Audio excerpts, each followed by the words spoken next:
kalau menurut saya mereka belum bisa melanjutkan pemeriksaan atau tidak bisa melanjutkan pemeriksaan kalau memang ijazah aslinya juga kita tidak pernah lihat atau tidak pernah dipertunjukkan. Lalu mereka memeriksa materi pemeriksaan itu dengan dasar apa, Pak?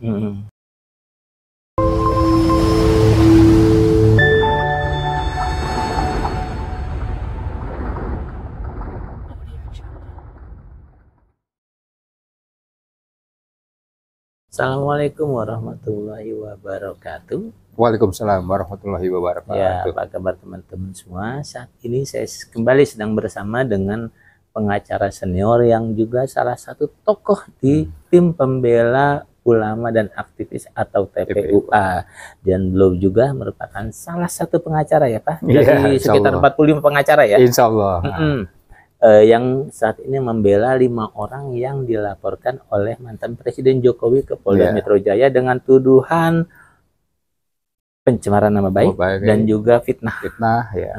Pasal 210 ya, 310, 311 dan KUHP dan pasal 55 Undang-Undang ITE ya. ITE. Ya, beliau adalah Bapak Rismon Sianipar, Bapak Roy Suryo, kemudian Ibu Tifaujia Tiasuma, Bapak Egy Sujana. Egy Sujana itu merupakan presiden dari TPUA ya? Presiden, ketua umum. Ketua umum TPUA. Dulu namanya presiden terus diganti ketua umum. Dan satu lagi adalah Ibu Kurnia Triroyani. Beliau adalah tokoh dan juga pengacara di TPUA ya. Betul. Jadi ada 5 yang dilaporkan. Nah, besok itu akan ada lagi pemeriksaan ulang ya Pak ya? Besok Rabu ya? Rabu benar, tanggal 14 itu ada pemeriksaan ulang di mana Bapak Rizal Fadilah, Wakil Ketua Umum TPUA itu diminta menjadi saksi.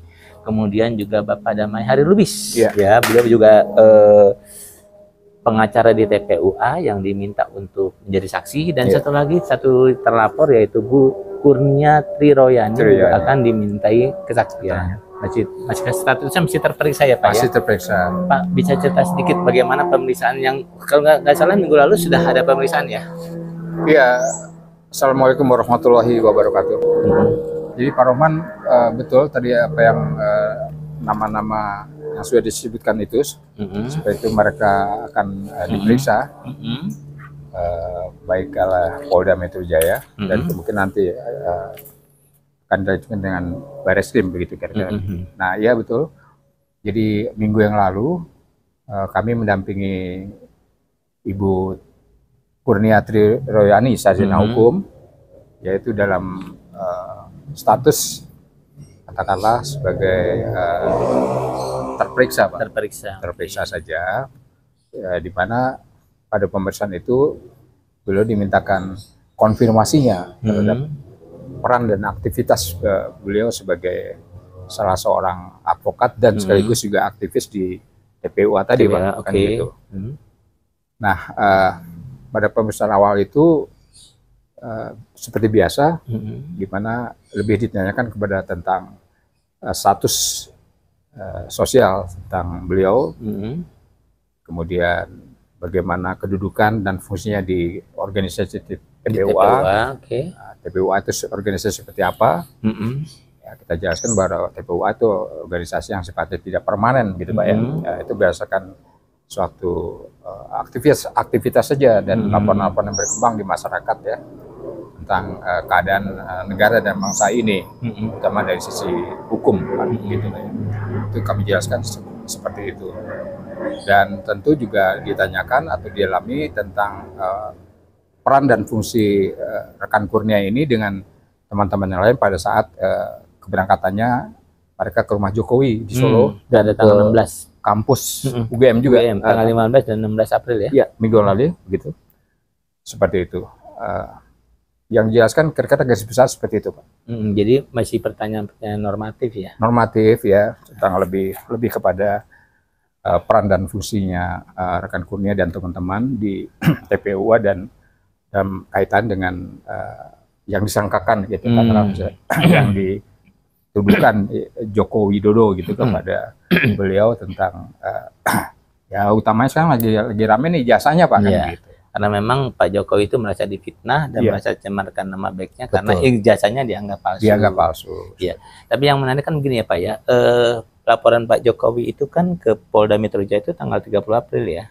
Iya. 2025. Iya. Sementara TPUA ini pernah melaporkan Pak Jokowi. Iya. Ke Barreskrim Polri dengan dugaan juga ijazahnya palsu. Iya. Itu bulan tanggal 9 September 2024. Tapi ternyata polisi lebih mendahului proses laporannya Pak Jokowi. Memprioritaskan. Bapak melihatnya gimana tuh Pak? Iya, kalau bicara melaporkan atau pelaporan dari TPUA dalam kaitan dengan kasus Jokowi itu sebetulnya bukan cuma September saja gitu ya, yang ketahuan yang terakhir dilaporkan TPUA kepada pihak Desember saja, tapi beberapa bulan sebelumnya juga sudah melaporkan hal itu lebih dari 2 kali kan Pak. Ini menggugat ya itu ya? Iya. Dia mengapa menggugat termasuk juga melaporkan lagi begitu ya. Ada tambahan-tambahan informasi juga. Tambahan barang bukti ya? Tambahan barang bukti ya, dilaporkan juga. Dan itu sudah jauh sebelum bulan Desember tahun 2024 lalu begitu Pak. Ya, jadi seperti itu. Nah, kalau pertanyaannya kenapa kok justru laporan dari Joko Widodo dan pengacaranya itu Pak ya yang lebih dahulu diproses, ya begitulah faktanya. Hukum negara kita masih tebang pilih seperti itu, masih ada diskriminatif ya. Ya, pilih tebang pilih begitu Pak. Seperti itu. Yang diproses adalah laporan Jokowi kepada rekan-rekan saya seperti itu Pak. Itu faktanya begitu. Nah, kalau sebagai praktisi hukum senior nih, sebetulnya kalau menurut idealnya sebetulnya laporan mana dulu yang harus didahulukan? Ya kalau idealnya kan seperti equality before the law itu, kesamaan dalam hukum, tidak mandang siapapun Pak Arsya. Tidak mandang jabatannya dia apa. Sementara kita sudah melaporkan bukan sekali, lebih dari 3 kali malah ya kita melaporkan hal tentang ijazah palsu Jokowi. Tapi kan belum diproses secara formal, belum dipanggil, belum berita acara pemeriksaan sekalipun, belum. Tapi justru yang terjadi adalah faktanya adalah kemarin itu Pak, yang teman rekan-rekan saya diperiksa di Polda Metro Jaya. Iya. Itu yang didahulukan. Iya Pak. Juga yang menarik kalau nggak salah Barreskrim ini melalui Direktur Tipidumnya mengatakan bahwa pemeriksaannya tuh katanya sudah 90% katanya.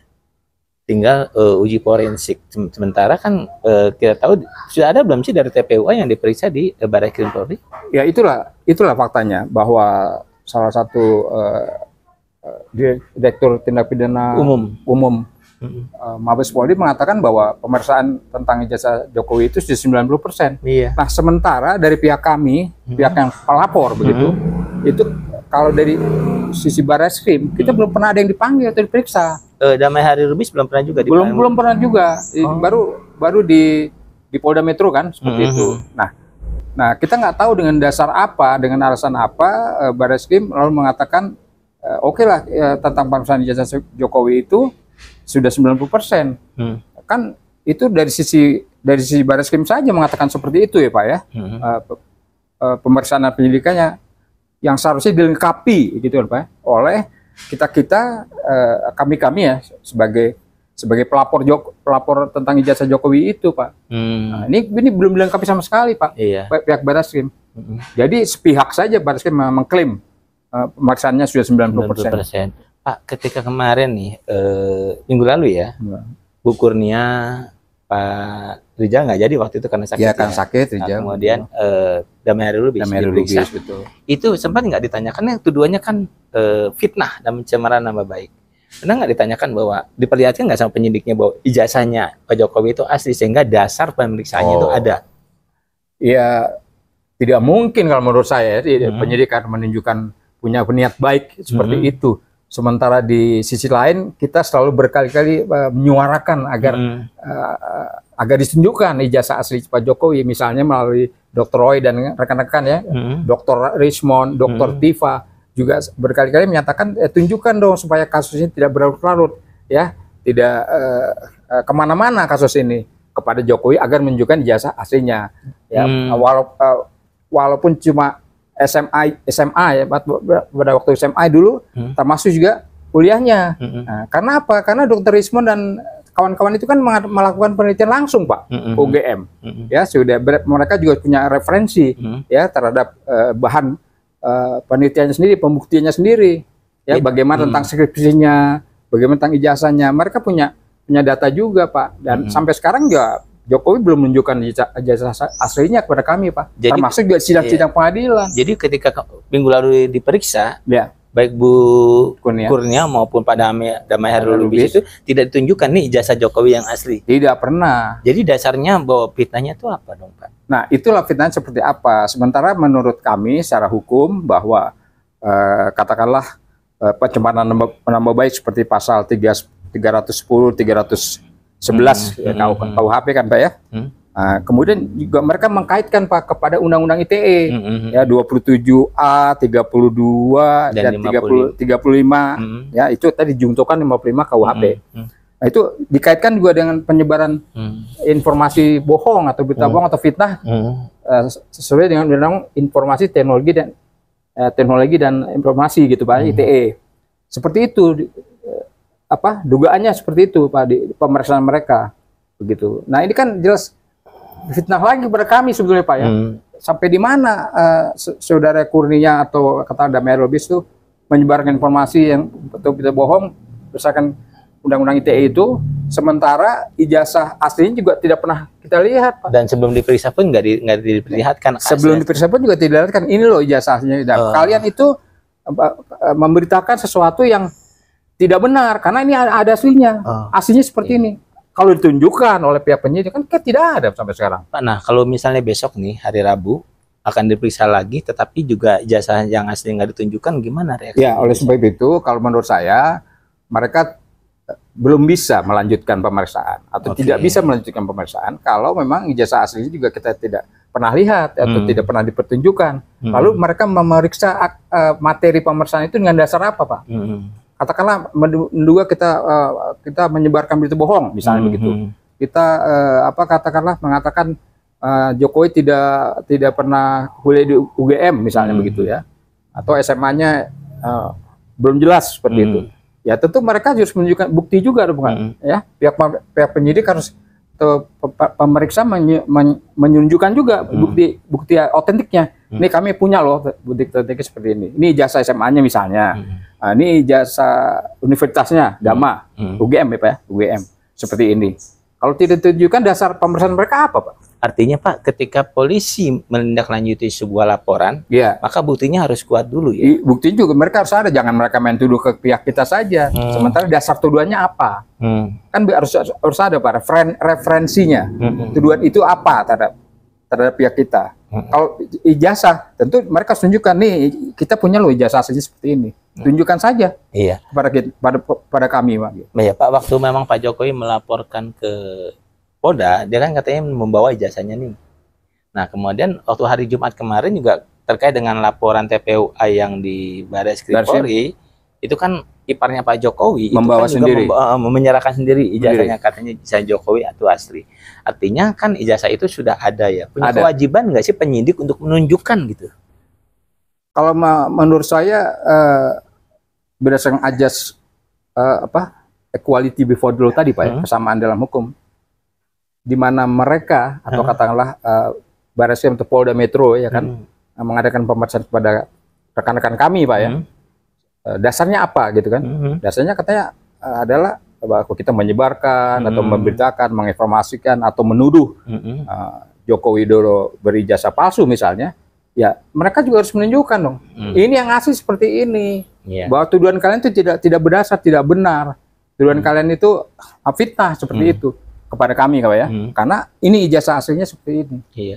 Sampai sekarang belum jelas juga, Pak. Pak, seperti misteri. Gitu. Pak, kalau misalnya nih besok kan akan diperiksa lagi, tetapi penyidik tetap tidak menunjukkan ijazah Jokowi yang asli, sehingga kan tuduhan menyebarkan fitnah. Kabar bohong itu kan masih belum jelas. Apa terus besok tetap akan diperiksa, reaksinya gimana? Nolak diperiksa atau gimana? Ya, setidaknya kami akan mengkonfirmasi tentang hal itu. Ya. Kami akan memberikan catatan keberatan kepada pihak pemeriksa atau penyidik bahwa sepanjang memang tidak ada objek yang dijadikan perkara atau pangkal pemeriksaan itu tidak ada, maka kami dengan keras ya, dengan sikap tegas kami akan mempertanyakan itu. Dan kalau mungkin juga kita akan mengatakan bahwa sangat percuma ini pemeriksaan ini dilanjutkan karena objeknya tidak jelas. Begitu Pak. Ya teman-teman, memang perkara Pak Jokowi ini menarik ya. Dan sebetulnya perkara yang sangat mudah ya. Sangat sederhana sebetulnya Pak. Iya, sejak Bambang Tri menggugat tahun 2023 ya. Iya betul. Itu seharusnya Pak Jokowi sudah bisa menunjukkan ya. Iya. Nggak terjadi kegaduhan seperti saat bukan ini. kegaduhan, saya mengorbankan Ustadz Gus Nur dengan Bambang Tri tadi mengorbankan warga negaranya kan begitu seperti pada waktu beliau jadi presiden. Kan itu nggak benar itu. Gitu. Jadi yang dibilang kita negara hukum itu jadi melawan hukum Pak. Nah ini menarik Pak. Kalau misalnya ternyata nanti, misalnya nih ya, ijazahnya Pak Jokowi terbukti palsu, Gus Nur sama Bambang Tri bisa menggugat nggak? Terutama Majelis Hakim Pengadilan Solo yang memvonis mereka tuh. Ya kalau dari sisi hukum acara tentu ada mekanisme ya Pak ya, tentang gugatan balik seperti itu. Misalnya mengembalikan nama baik mereka yang terhadap gugatan mereka, ya tuduhan terhadap mereka itu tidak benar, mereka bisa mengajukan gugatan kembali Pak, baik perdata maupun pidana. Itu aturan hukumnya memang seperti itu. Itu nanti tapi saya masih pesimis Pak, bahwa hasil pemeriksaan dari pihak Barreskrim itu akan menyatakan bahwa ijazah Jokowi itu adalah palsu. Pasti dinyatakan asli gitu. Saya tidak mengatakan pasti, tapi saya masih menyaksikan berat gitu. Kenapa Pak bisa ragu sama polisi? Ya karena kan pengalaman selama ini pihak Barreskrim dalam forensik ya, pihak forensik Barreskrim Polri dan pemeriksaannya selalu memberikan keraguan kepada masyarakat Pak. Iya, ada beberapa kasus. Ada beberapa contoh kasus yang sudah berjalan. Contohnya kasus KM50 misalnya kan. Nah, siapa yang kita duga pelaku utamanya, siapa yang disidang. Ya, dan pada akhirnya sidangnya juga sidang dagelan kan begitu. Karena dibebaskan.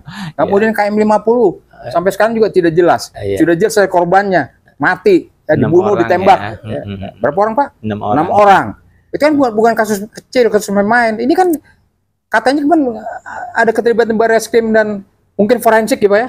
Ya, pemeriksaannya itu nggak jelas juga kasus ini. Gimana publik mau percaya Pak kalau dengan kinerja Barreskrim CQ forensik tadi Pak seperti itu. Iya, dan juga ada satu kasus yang waktu itu Pak Risman tuh menjadi saksi. Betul.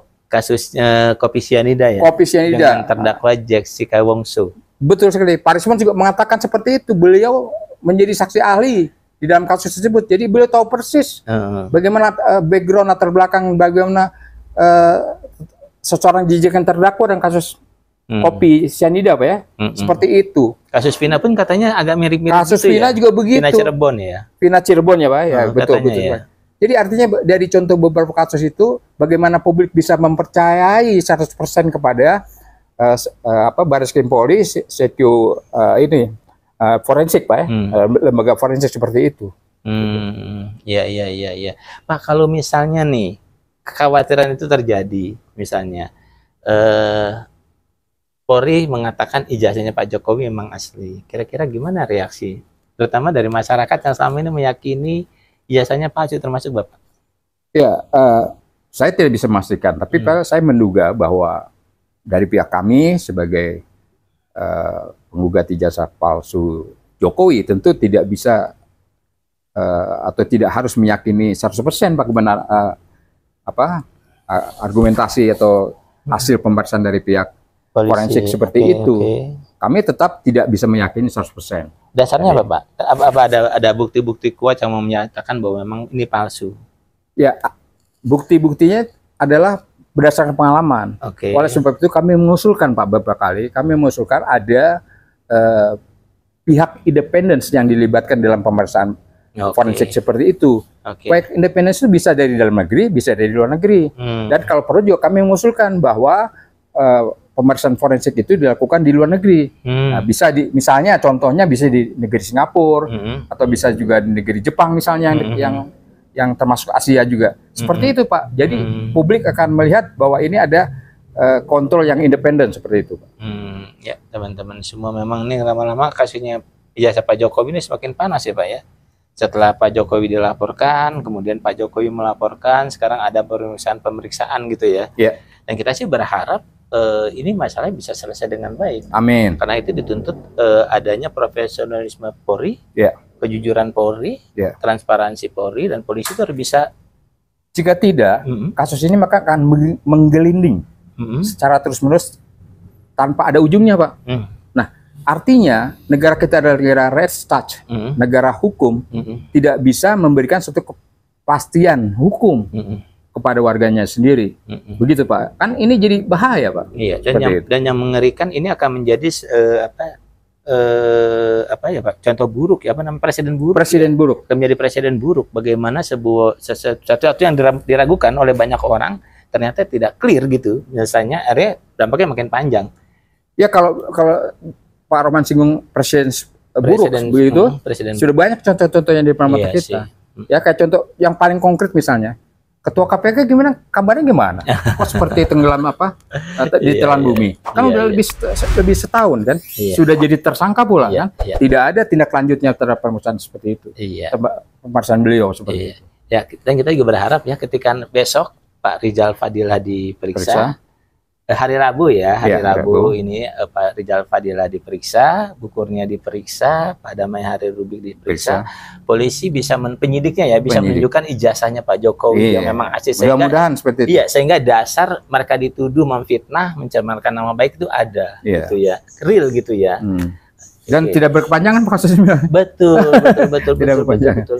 Karena kalau misalnya ternyata polisi nggak bisa menunjukkan ijazah Jokowi yang asli atau yang ditunjukkan itu sama dengan yang beredar di media sosial, ya otomatis seperti Bapak bilang tadi ya, mereka bertiga nggak akan mau diperiksa ya, akan mengajukan keberatan. Ya, itulah teman-teman. Kita berharap polisi profesional ya, dan apa yang terjadi pada sidang-sidang seperti nanti kita sebut ya, kasus Jessica Wongso, KM 40 itu nggak berulang gitu ya. Pak Juju, terima kasih Pak Juju. Sama-sama. Ya, teman-teman semua, kita bertemu lagi pada podcast selanjutnya ya. Assalamualaikum warahmatullahi wabarakatuh. Waalaikumsalam warahmatullahi wabarakatuh.